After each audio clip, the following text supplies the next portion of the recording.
Right, I finished up these running board lights for this 2008 Toyota 4Runner.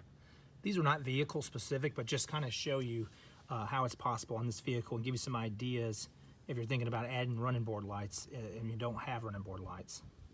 So for this example, these are the little LEDs that I've used before. I've used these on the back side of the rear door panel of the this vehicle, and I've also used these on my F-250. So it's a 1 watt LED. There's actually 2 little LEDs in there, and it gives you enough brightness on the entry and exit of this vehicle. This vehicle's a Toyota 4Runner SR5, did not come with these running board lights. So it's a nice addition. We're leaving the running boards on. You can see we've also painted these running boards. But how I kind of picked out where I was going to put that LED is on the 4Runner. There are 3 little spots where the tread pattern is, and I picked the center one. So that's kind of where that's lined up, and then I picked the center from top to bottom to drill that hole. I do have access underneath here to be able to get to that. So if you're going to install this on something else than this 4Runner, double check that. You want to have enough access to get to there and enough depth to mount these so you're not bottoming out on something. So to show you that LED up close, this is the LED itself. So they call it a bolt LED. So you can see there are 2 nuts on there that you can loosen, and you're really just drilling your holes out the width of the threads, not this little flange right here. So that flange is what gives it that nice, clean, installed look in case you didn't drill the most perfect hole. Once you get it through there, you're going to tighten up the first nut, and I always put a small dab of epoxy or super glue, so when it tightens up, this light's not going to be rotating around. And then the same thing on the second screw. You want to put a little bit of a dab of epoxy or super glue, tighten that up. In this application, I was not able to get a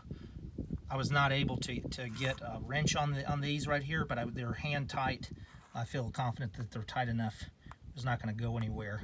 You can kind of see up close. There's the 2 LEDs inside there.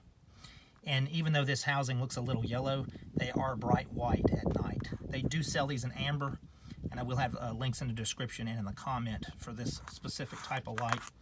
And if I had to guess, it's about 6 foot of wiring or so that you get there. And it is a shielded wire, so you're going to have 2 wires coming out the end there. You will definitely have to strip some of this off to get a little bit longer wire to crimp to or to solder to. Before I get into the vehicle, I was going to also show you some of the wiring products and some of the other products I use to kind of shield this underneath for exterior applications. One of the first ones I use is these type of waterproof connectors, and you can cut the wires off. I'm just showing you an example, whichever length you need, and you can see that they have a male and female end of that plug. Let's see if I show you that. So there's one side there, and you can see you've got a nice seal, and then you've got this side. Believe I put this on the vehicle side, and this is on the running board light side. And then another practice I use is these waterproof butt connectors that actually have to use a heat gun to heat shrink them down. That's what's underneath this heat shrink. And once you heat shrink those connectors, some of the sealant comes out, so this you're not going to have rust or anything get inside, or water get inside these connections. Another good practice is to put some of this heat shrink over the top. If you're going to do that, you need to slide your heat shrink down onto the wiring, crimp these ends, and then slide it over when you're going to use the heat gun. This other product here is the type of wiring I use sometimes for inside or interior and exterior. So for this application, I use this for the exterior side of the wiring. It does have a nice shield on it. This is 14 gauge wire. You see it's a 2 conductor wire, so this is all copper leads. And I've been using this wire with really good success. This is also on my F-250 on other projects on this 4Runner. Any other exterior application, you're going to want to protect that wiring, even though that wire is shielded, especially if you're going over sharp objects. For this project I use, this is 3/8 tubing, so this is going to give it a little bit more protection. And I also like using this. It's more of a flexible material. You can see you can bend it on its on a corner there, and there's no big deals there. And this actually seems to slide a little more, where sometimes these little edges will get caught depending on what you're pulling it through. So either one of those applications will work, and I'll have links in the description and in the comments for those. So let me get under this vehicle and I'll show you how we ran the wiring.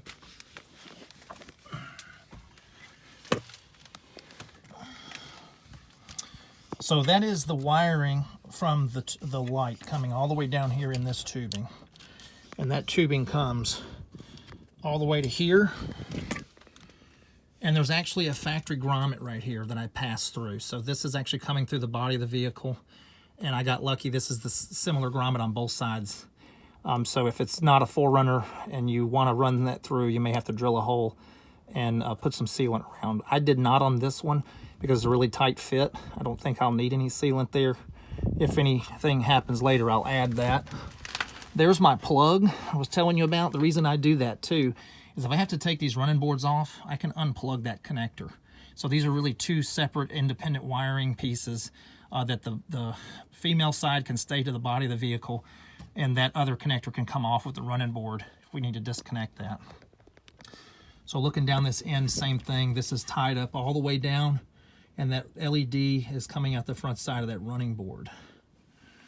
All right, to describe a little bit what happened on the inside of the vehicle.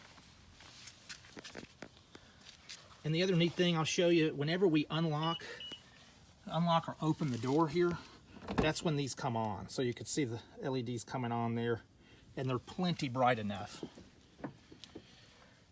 That grommet I was just showing you a second ago on the 4Runner is about up underneath this area where when you pop off, let's get the seatbelt out of your way.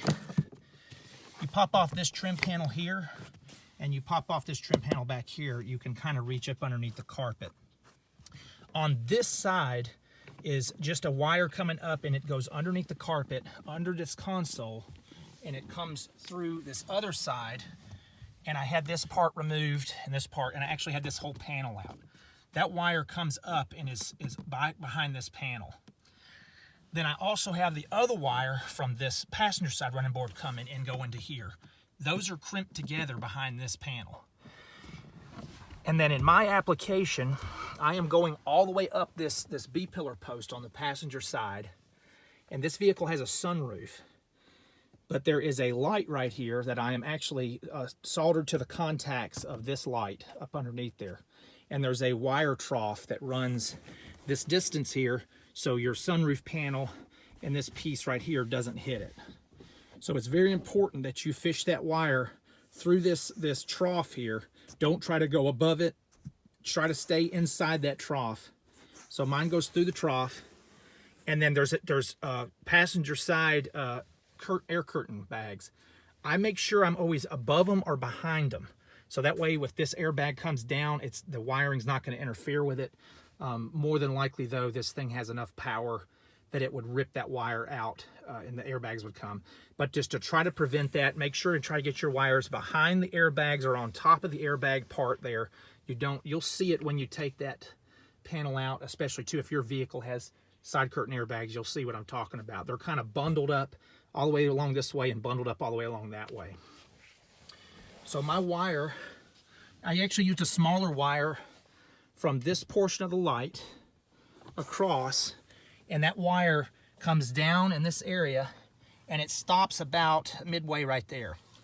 I actually use that aluminum ducting tape that you use for HVAC repairs and things. That seems to hold it nice. And typically that kind of tape will withstand the weather and the elements and moisture. So that is actually got that aluminum tape to the factory metal all the way down to here where I eventually crimp into that. And the wire from the passenger side comes up and my crossover wire over there to the driver's side comes up. So again, that was the driver's side wire, just crosses over under the carpet, comes up here. Passenger side comes through that grommet, goes here, and that crimps on to that wire that then goes up here to the positive and negative of the dome light. Again, I use the contacts for this because there's not up underneath there's 3 wires, but they are 1 power and 2 ground.